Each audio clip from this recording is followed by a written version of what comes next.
최근 전동 킥보드 이용이 늘어나면서 관련 사건, 사고가 끊이지 않고 있습니다. 한국교통연구원에 따르면 국내 전동 킥보드 등 개인형 이동장치는 2017년 9만 8천 대에서 2019년에는 19만 6천 대로 급증했습니다. 이런 성장세에 따라 현재는 20만 대가 훌쩍 넘어섰을 것으로 예상이 되는데요. 하지만 전동 킥보드 관련 사건, 사고 접수는 2018년 225건, 4명이 사망했고요. 2019년 447건, 8명이 사망했습니다. 그리고 2020년 897건, 10명 사망으로 집계가 됐습니다. 특히 10대들의 무면허 이용 사고들이 급증하면서 전동 킥보드 관련 법안 제정비 필요성에 대한 목소리가 높은 상황입니다. 청취자 여러분 안녕하세요. 시사팩토리 100.3 김유리입니다. 오늘은 시사연구소의 핵심 코너죠. 사회 속 주요 사건의 의미와 시사점을 짚어보는 이동훈 변호사의 사건 수첩 준비했습니다. 그럼 바로 출발하겠습니다.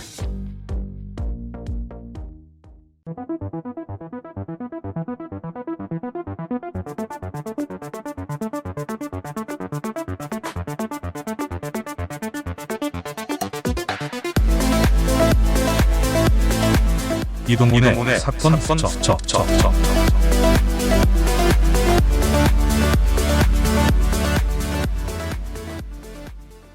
네, 지금 스튜디오에 이동훈 변호사님 나와 계십니다. 안녕하세요. 네, 안녕하세요. 네, 스튜디오가 좀 깨끗해지지 않았나요? 네, 청소했다고 들었습니다. 예, 숨쉬기가 좀 편하시죠? 네네. 그동안 어떻게 지내셨어요? 그동안 똑같이 지냈습니다. 사건 처리하고 네. 방송 대본 쓰고. 본격적인 얘기로도 넘어가기 전에 지난번 방송에 대해서 좀 짚고 넘어가면 좋을 것 같은데 네. 지난 8월 12일 사건 수첩 방송에서 개물림 사고와 관련한 이야기를 나눠봤잖아요. 네네네. 8살 남자아이가 목줄 없이 돌아다니던 개에게 목 부위를 물리는 사고에 대해서 말씀을 해주셨는데 사고견의 처리 결과를 청취자분들께서 궁금해하시더라고요. 이 사고견은 결국 안락사가 진행됐나요? 궁금했어요. 지난번에 제가 검찰의 사고견에 대한 안락사를 지휘를 요청을 했는데 네. 검찰이 보관의 위험성을 인정할 자료가 부족하다고 판단해서 보안 지시를 내린 것까지 말씀을 드린 것 같은데 맞아요. 네. 맞나요? 네. 네. 이후 검찰이 형사소송법과 별개로 동물보호법상 안락사가 가능하다며 관련 절차를 경찰에게 알려줬어요. 네. 동물보호법 22조 등 하위 규정에 따라서 네. 사람, 동물을 공격하는 등 교정이 안 되는 행동 자개로 인해 분양이 어렵다고 판단이 되면 네. 안락사 처분을 할 수 있도록 규정이 돼 있거든요. 네. 그래서 이거를 검찰이 경찰에다가 알려줬어요. 네. 그런데 위 법규에 따라 안락사를 진행하려면 사고견의 위험성을 진단하고 안락사를 실행할 수의사가 필요해요. 네. 그런데 경찰에 따를 경우 이를 진행하겠다는 수의사가 없었다고 합니다. 그런 문제가 또 있네요. 네. 네. 그래서 지금 이 사고견 같은 경우에 현재 한 동물 보호 단체가 위탁 받아가지고 데리고 있는 걸로 알려져 있어요. 그렇군요. 당시 사람을 문 개는 안락사를 시켜야 한다는 여론이 들끓었던 걸로 알려졌는데 법규에 맞춰서 진행한다는 게 진짜 어려운 문제네요. 그렇다면 본격적인 오늘 이야기로 좀 넘어가 보도록 하겠습니다. 오늘 사건 수첩에서 준비해온 이야기는 뭔가요? 네, 오프닝에 이야기했던 것처럼 오늘 사건 수첩에서는 킥보드와 관련해서 이야기를 좀 나눠보고자 해요. 네. 지난 7월 27일 전동 킥보드를 타던 청소년 2명이 달려오던 승용차와 부딪혀서 공중에서 2바퀴를 네. 돌고 도로에 떨어지는 블랙박스 촬영 영상이 인터넷에 퍼진 적이 있어요. 네. 이게 창원에서 일어난 일인데 네. 이게 타 지역만의 문제가 아니에요. 울산에도 5개 업체에 약 2천여 개의 공유 킥보드가 있는 것으로 알려져 있거든요. 네. 특히 등하교 시에 교복 차림으로 공유 킥보드를 타는 학생을 자주 목격할 수 있을 거예요. 네. 그래서 여기에 대해서 한 학교 교사는 학생들이 부모의 운전면허증을 도용하거나 면허 인증 없이 전동 킥보드를 타는 사례가 빈번하고 네. 보호장비 없이 무분별하게 전동 킥보드를 이용하다 보니 학생들의 사고 위험에 무방비로 노출돼 있다라고 이야기하는 등 우려의 표시를 하고 있거든요. 네. 그래서 오늘 공유 킥보드와 관련한 청소년들의 무분별한 이용에 따른 법률적 문제 및 주의사항 등을 전반적으로 이야기해 볼까 합니다. 네. 저도 주변에 킥보드를 이용하려면 면허가 필요한지 여부를 물어봤는데 필요하다는 사람이 있고 또 필요한 거냐 이렇게 되려 물어보는 사람이 있더라고요. 답변이 제각각이에요. 네네. 다들 잘 모르시는 것 같던데 킥보드 이용 시 면허가 필요한 건가요? 실제로 사람들이 킥보드 이용 시 면허가 필요하다는 사실을 모르는 사람이 많습니다. 네. 이 문제의 첫 번째는 그동안 킥보드 이용 관련 법안이 수시로 바뀌었기 때문이에요. 아, 그렇군요. 네. 국내에 처음 킥보드가 도입된 데가 언제예요? 2019년 아닌가요? 네. 네. 2019년 당시 킥보드를 이용하려면 원동기 면허가 필요했어요. 네. 그런데 2020년 5월 도로교통법이 개정되면서 만 14세 이상부터 원동기 면허가 없어도 킥보드를 이용할 수 있게 해줬어요. 네. 하지만 이후에 사고가 늘어나고 부작용이 커지자 작년 5월 13일 또 변경을 해가지고 만 16세 이상, 좀 더 쉽게 설명하면 고등학교 2학년 정도부터 원동기 장치 자전거 면허 또는 그 이상 취득자로 탑승 조건을 높였어요. 네. 결국은 오락가락하는 법규와 제도가 도로 위 혼란을 만든 거죠. 아, 그렇군요. 그러면 작년 5월 13일부터는 면허가 없으면 이용을 할 수 없는 거네요. 네, 그렇죠. 근데 이렇게 잦은 법 개정으로 허가 연령이 변경되면 진짜 사람들이 굉장히 혼란스럽거든요. 네네. 근데 이렇게 자꾸 바꾼 또 다른 이유가 있나요? 그 청취자 중에 그 공유 킥보드를 이용하시는 분은 잘 아시겠지만 네. 업체별로 면허 인증 방식이 좀 상이해요. 어떻게요? 공유 킥보드 사업은 자유업에 속하기 때문에 면허 인증 규정을 강제할 방법이 없어요. 네. 실제로 어떤 업체는 면허 정보를 입력하지 않아도 킥보드 대여가 가능하고요. 네. 또 다른 업체는 면허 인증 절차에서 다음에 입력하기를 누르면은 면허 인증을 미룬 채 이용도 가능해요. 아, 그렇군요. 그래서 네. 실제로 업체들 같은 경우에 작년 그 5월 13일 법 개정 이후에 모든 업체가 협의체를 구성을 하고 네. 대여전 면허 인증 시스템을 도입을 했어요. 네. 근데 한 업체가 협의체를 탈퇴하고 면허 인증 절차를 없앤 사실이 있어요. 네. 이로 인하고 대부분 업체는 면허 인증 시스템을 원인으로 매출이 감소한 반면에 네. 면허 인증을 하지 않은 업체는 오히려 매출이 증가하는 현상을 일으킨 거죠. 그렇군요. 네. 그 업체가 면허를 인증하는 절차를 강제할 수 있는 방법이 없는 것도 문제네요. 네네. 근데 이로 인해서 문제가 발생한다면 그냥 법으로 강제하면 되는 거 아니에요? 실제로 면허 인증을 강제하기 위해서 2020년 11월에 네. 운전자 자격 확인 시스템 구축 의무를 포함한 개인형 이동장치 안전 및 편의 증지에 관한 법률안이 발의가 되었어요. 네. 그런데 이게 3년째 국토교통위원회에서 계류하고 있고 네. 이 계류하고 있다는 말은 국회 상임위도 통과하지 못했다는 못했다. 말이죠. 네. 관계자들 말로는 원구성 지원 등을 이유로 법안이 밀렸다고 표현을 하는데 네. 안전 관련 법안이 계속 뒤로 미뤄지고 있는 사태는 안타까울 따름입니다. 아, 그렇군요. 그러면 지금 공유 킥보드를 이용하고 있는 청소년들의 경우 대부분 무면허일 가능성이 높다는 거잖아요. 네. 근데 이는 법률적으로 문제가 되지 않는 건가요? 일단 저희가 자동차를 무면허로 이용하다가 적발될 경우하고 약간 달라요.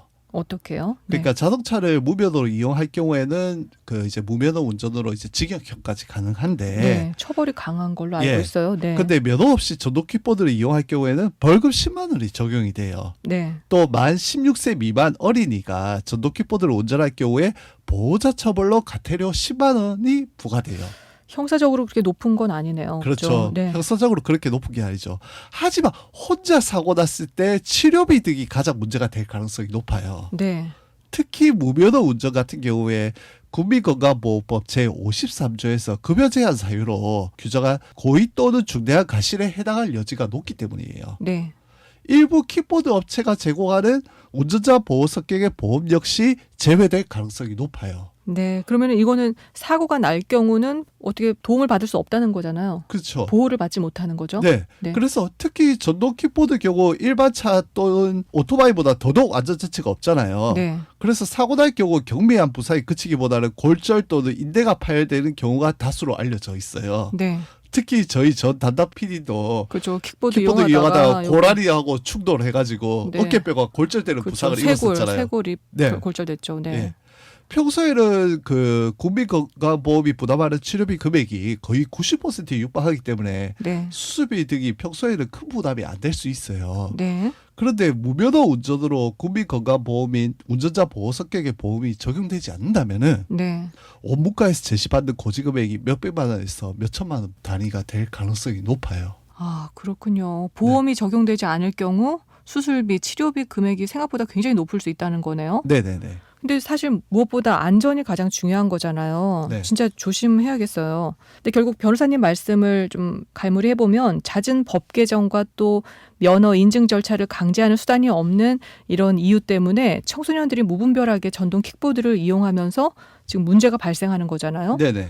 그러면은 이에 대한 해결 방법도 좀 제시를 해줘야 될 것 같은데 해결 방법 없을까요? 일단은 제가 아까 말씀드린 계류 중인 개인형 이동장치 안전 및 편의 증진에 관한 법률안이 빠르게 심사한 후 통과되는 것이 가장 중요해 보여요. 네. 하지만 본질적으로 킥보드 사업이 아까도 말씀드렸지만 허가제가 아니고 네. 신고만 하면 운영을 할 수 있다라고 했잖아요. 네. 그래서 이걸 허가제로 바꾸는 걸 좀 고려를 해봐야 됩니다. 네. 현재는 누구나 등록 신고 절차만 거치면 공유 킥보드 서비스를 운영을 할 수 있잖아요. 네. 이게 국가나 지방자치단체가 사업자에게 킥보드나 이용자 관리 관련 의무를 강제하기 어려운 이유 중 하나예요. 네. 실제 미국 등 해외에서는 국가가 운영회사나 킥보드를 관리하는 허가제로 운영을 하고 있어요. 네. 그래서 지자체나 시에 제한 권한을 부여를 해놨어요. 네. 또한 현 상황을 개선하려면 부모와 청소년 자녀를 대상으로 한 교통교육도 국가에서 진행하는 것이 필요할 것으로 보입니다.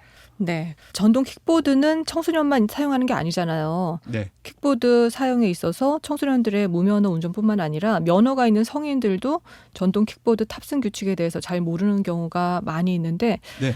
변호사님께서 이 전동 킥보드 이용 시 흔히 발생하는 위반에 대해서 좀 오늘 짚어주시면 좋을 것 같아요.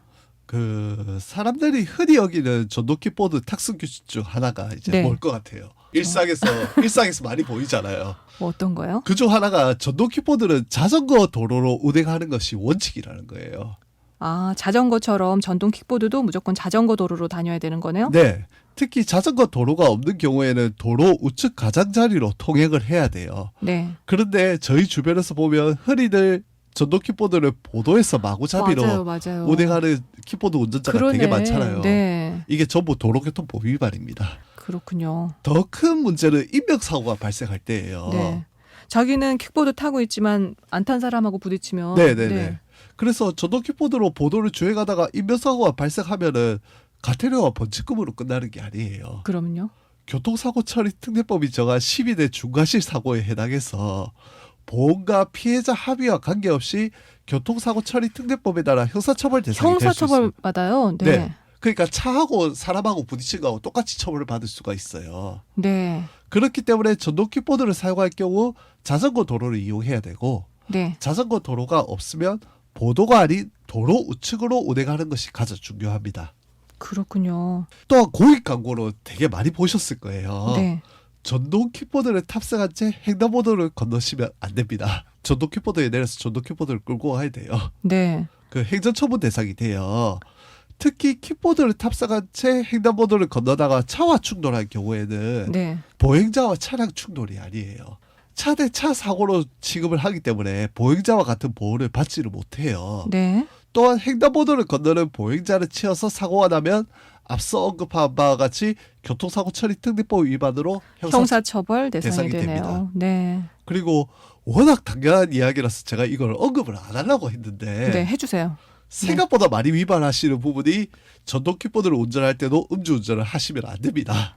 진짜 당연한데, 그렇죠? 네. 이게 자동차 운전와 마찬가지로 혈중 네. 알코올 농도 0.03 이상 0.08 미만일 때는 면허가 정지가 되고요. 네. 0.08 이상일 때는 면허가 취소됩니다. 도로교통법 위반으로 형사처벌 받는 것도 포함이 돼요. 네. 근데 정지되거나 취소되는 운전면허가 운전자가 받은 모든 범위의 운전면허가 포함이 되기 때문에 네. 전동 킥보드 음주운전이 적발돼도 자동차 면허까지 한꺼번에 정지 취소돼요. 아, 그래요? 네, 이거 정말 조심하셔야 됩니다. 네, 그러네요. 네, 그리고 또 전동 킥보드는 네, 한 사람이 하나만 타야 되는 거잖아요. 그렇죠? 네. 한 대에 두 사람씩 타잖아요. 뒤에 타면 안 되는 거죠. 예, 이것도 벌칙금 대상이고요. 안전모 많이 강조하잖아요. 네. 이거 위반하면 또 벌칙금 나옵니다. 그렇군요. 이거를 대여할 때 진짜 꼼꼼하게 얘기를 해줘야 되고 교육을 받고 반드시 타야겠어요. 네네. 그렇죠? 말씀 중에 전동 킥보드와 차량이 충돌해서 사고가 날 경우에 차량 대 차량 사고로 처리된다고 설명을 해주셨잖아요. 네네. 그러면 이 경우에 과실 비율은 어떻게 되나요? 저도 그렇지만 그 청취자 여러분들께서도 궁금해하실 것 같아요. 네, 제가 이제 유명하신 유명하신 변호사님처럼 할 것 같은데, 네. 작년 이맘때쯤 손해보험협회에서 자동차와 킥보드와 같은 개인형 이동 장치 간에 발생할 수 있는 교통사고 유형 38가지에 네네. 대해서 과실 비율 기준을 마련해 놓은 게 있어요. 네. 그래서 제가 그 중에서 주요 유형 몇 가지만 소개를 해 드릴게요. 네. 일단 보도에서 운행하던 전동 킥보드 운전자가 교차로로 진입하다가 자동차와 접촉사고 날 경우가 있잖아요. 네. 그러면은 전동 킥보드 기본 과실이 70%가 돼요. 네. 과실이 높죠. 원래 차도로 통행해야 되는 개인형 이동장치가 위법하게 보도로 달리다가 네. 차도로 진입하는 경우라서 그래요. 네. 그래서 자동차 운전자가 일반 보행 속도를 뛰어넘는 개인형 이동장치의 진입을 예상해서 발견하기 어렵다는 이유로 전동 킥보드에 대해서 70% 과실을 잡아놨어요. 아, 그렇군요. 네. 또 이런 경우도 있을 수 있잖아요. 네. 교차로에서 전동 킥보드가 황색 신호에 진입하고 네. 자동차가 적색 신호일 때 진입하다 충돌할 경우, 네. 이때는 자동차 과실이 100%일 것 같잖아요. 네. 아니에요. 자동차 과실을 80%, 전동 킥보드 과실을 20%로 해놨어요. 이건 왜 그래요? 양쪽 모두 신호 위반을 했긴 했는데 네. 일단은 적색 신호에 진입한 자동차 잘못이 큰 건 우리가 알고 있잖아요. 네. 그런데 전동 킥보드는 자동차에 비해서 저속으로 운행하니까 자동차 운전자가 사고를 회피할 수 있다는 점을 반영을 했어요. 이해가 안 되는데요. 그러니까 이거? 전동 킥보드가 신호 위반을 하면서 자기가 저속이니까 멈출 수가 있잖아요. 네. 근데 이걸 회피를 할 수 있는데 회피를 못했다는 거죠. 아, 그렇구나. 네. 반대로 자동차가 황색 신호에 전동 킥보드가 적색 신호에 교차로에 들어서다가 사고가 나면은 차 대 차 사고와 달리 전동 킥보드 과실 60%, 네. 자동차 과실 40%가 됩니다. 전동 킥보드가 상대적으로 저속 운행하고 자동차에 해를 끼칠 위험성이 매우 낮기 때문에 네. 자동차에 대해서 과실 비율을 조금 올려놨어요. 아, 그렇군요. 네. 네. 그리고 신호등이 없는 교차로에서 좌회전하는 전동 킥보드와 반대편에서 직진하는 자동차가 충돌할 경우 전동 킥보드 과실 60%, 자동차 과실 40%입니다. 네. 개인형 이동장치, 즉 전동 킥보드는 급출발 및 급간속이 가능하고 네. 자전거에 비해서 회전 변경이 작아서 급작스러운 방향 전환이 가능한 점을 고려를 하고 이렇게 선정을 했다고 해요. 네, 잘 알겠습니다. 시간 관계상 여기서 마무리해야 될 것 같은데 마지막으로 청취자분께 하고 싶은 말씀 있다면 한 말씀만 부탁드릴게요. 네, 전동 킥보드 같은 경우에 부담 없이 빌려 탈 수 있고 네. 요금도 저렴해서 혼잡한 도시에 적합한 이동 수단으로 주목받고 있잖아요. 네, 특히 코로나19로 대중교통을 기피하는 경향도 맞아요. 이 공유 네. 킥보드 인기에 한몫을 하는 등 공유 킥보드가 2019년에 들어온 거에 비해서 저희 일상에 진짜 빠르게 빠르게 들어왔어요. 증가해서요. 네. 하지만 말씀드린 것처럼 공유 킥보드를 사용함에 있어서 청소년들이 무분별하게 이용하는 문제도 발생하고 있고, 네. 그러니까 여기에 대한 빠른 법률 개정이 좀 필요한 것으로 보여요. 네. 또한 청취자 여러분도 오늘 말씀드린 공유 킥보드를 이용함에 있어 주의사항을 준수하여 이용하면 더욱 안전한 이용이 될 수 있을 것 같습니다. 네. 생각지 못한 부분까지 또 이렇게 짚어주셔서 감사드립니다. 네. 오늘 도움 말씀 고맙습니다. 네, 감사합니다. 네, 지금까지 이동훈 변호사였습니다. 이제 사건 수첩 마무리할 시간인데요. 청취자 여러분께서는 오늘 킥보드 사고와 관련한 이야기 어떻게 들으셨나요? 안전에 만전을 기해야겠습니다.